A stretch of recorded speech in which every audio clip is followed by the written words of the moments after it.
Hi everyone, I'm America Josh and welcome to the September 30 edition of Travel Updates with Travel Josh Engstrom from Liberty Travel. G'day Josh, how are you?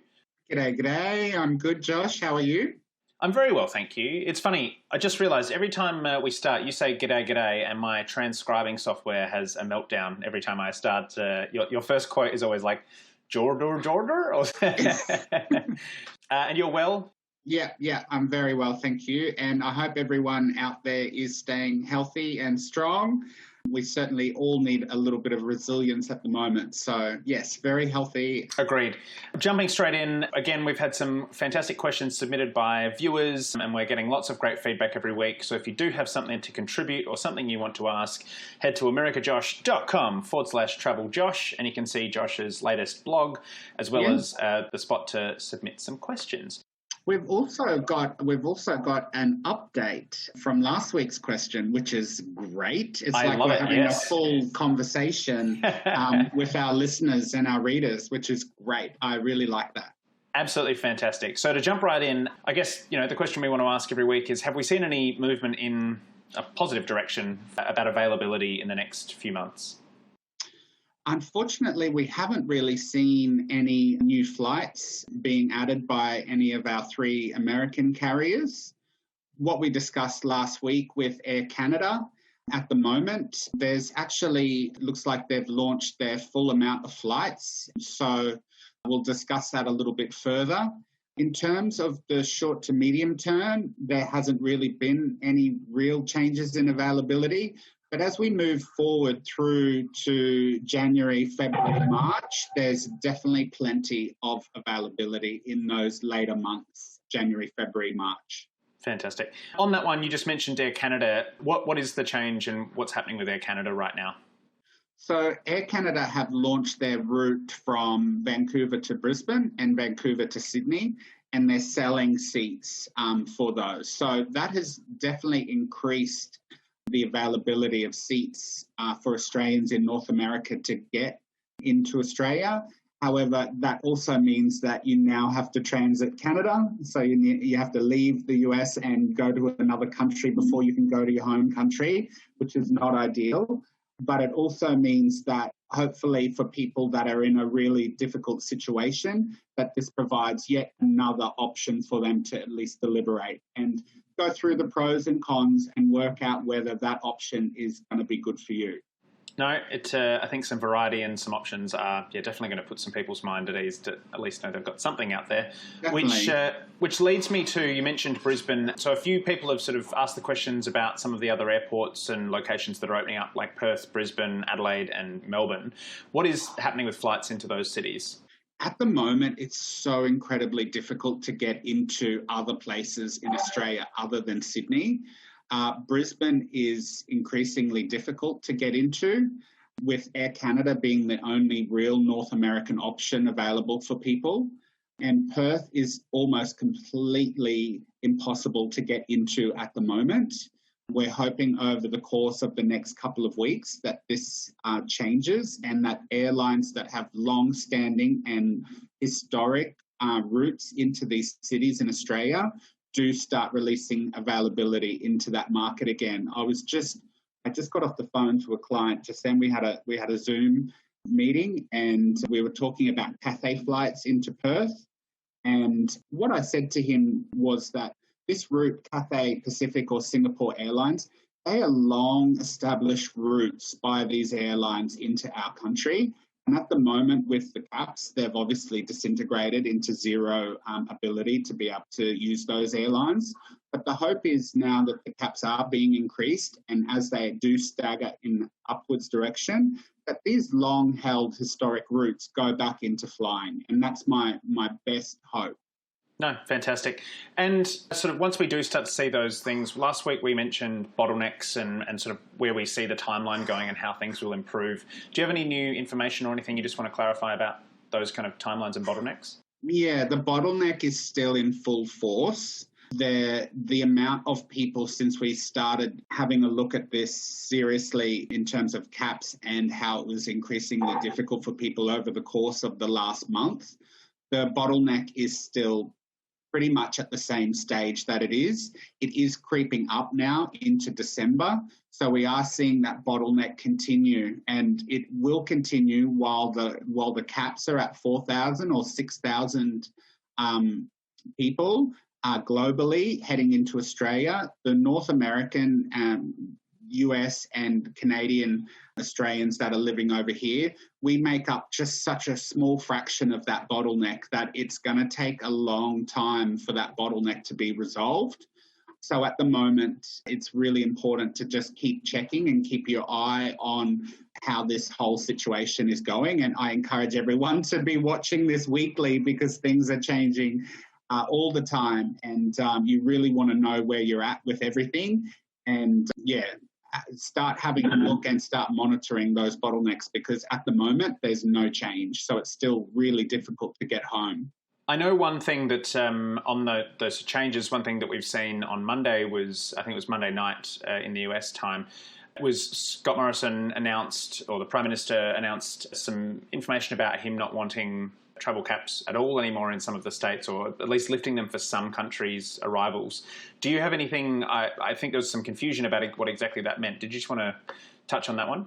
Yeah, so there's increasing talk about removing the need to hotel quarantine if you're coming from a country that has less than 2% or less than 2% COVID rates. So, I mean, that's I'm welcoming every part of good news. It is going to, if it does get underway, it is going to help some Australians globally to get home. The problem being that North America, or at least the US, will probably not be on that list. Yeah, no, it's a good point. I mean, unfortunately, we are, we're not on that side of the percentage barrier. So but it is ideally, if some people can avoid the process of going through quarantine, we're hoping that the bottlenecks you just spoke about, maybe Canada might be part of that bubble. So it would be interesting to play that scenario out, i.e., if Canada is part of that bubble, can I fly up to Canada and spend time there and then fly direct without having to do the quarantine? Obviously, in Canada, you don't have mandated quarantine there, so you would be able to perhaps avoid that Australian quarantine if Canada was part of the bubble, but it's just so difficult to navigate at the moment. So I suppose it's just a case of keeping track of what's going on and hoping that there's going to be some movement and some action. Awesome. Yeah, no, that's, it is good to know there's always going to be information flying out. So we'll hopefully be able to clarify that for people each week.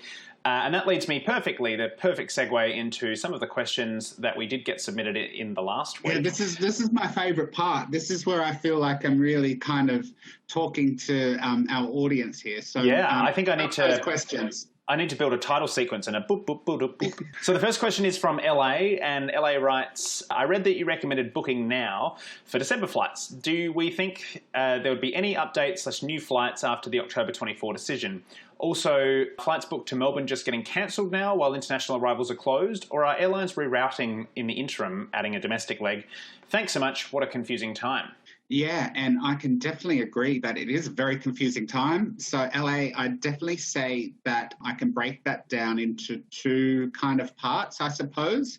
Definitely a good time to start booking your Christmas flights now, as we were talking about in previous week's videos, but availability is getting tighter and tighter and tighter. And very soon it's going to be incredibly difficult to find any economy tickets at all to go home during Christmas time. So definitely get in now. There's still some flights that are in economy. And this is where a travel agent can come in really handy because we're able to do mixed class seating. We can do mixed class tickets. So we could get you maybe a home in premium, but then come home in economy when there's better availability. We can really mix and match it up. So that's a great question and a great reason to reach out to a travel agent. The second part of the question is about flights into Melbourne. So there's been a complete stop sell on flights going into Melbourne from overseas for a while now. That is continuing from what my understanding is, at least for the next couple of weeks. And then recently, as we were discussing the bottlenecks, that really then makes Melbourne into a huge bottleneck of people trying to get in to Melbourne. Now, the airlines aren't necessarily rerouting people to Sydney. I have heard what the airlines are actually doing at the moment is providing full refunds for people that have booked into Melbourne, and then that refund allows them to repurchase another flight into Sydney. Now, that can be really difficult because obviously if you purchased a flight to Melbourne 5 months ago, you probably got it at a pretty reasonable, decent price. And getting a refund on that ticket now to then refund an option into Sydney, especially when the availability is so tight, is going to mean that it's going to be incredibly difficult for you to get a similar priced seat back home into Sydney. So unfortunately, that's really difficult at the moment. So I definitely, if you want to chat and reach out to me, definitely LA, reach out to me and we can have a run through and have a look at any options for you. Fantastic. The second question comes from Sten, who sent in a question last week. Hi, Joshers. Thanks so much for answering my question last week. I've been checking with Cathay Pacific regularly and have been able to get a ticket, Seattle, Hong Kong, Perth, on January 31. I'm still trying to get home sooner, as my resources are stretched thin. I heard a rumour that Australia will lift restrictions on 17 December. Could you please speak to this? Infinite thanks, Sten. So, Stan, thanks a lot for following up and letting us know where you're at with that. Yeah. It is really actually quite good news for you that Cathay is offering you an option on your already existing ticket. So that is great news.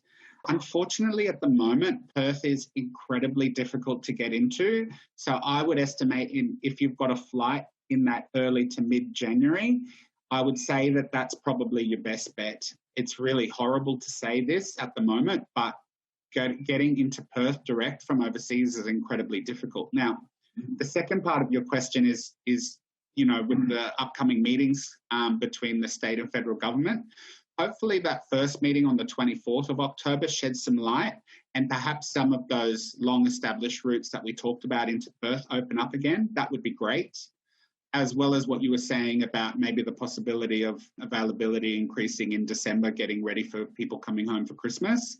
At this stage, I haven't heard anything to that extent, and I haven't seen, by looking at availability, a window that suddenly opens up and there's ways for people to get into Perth.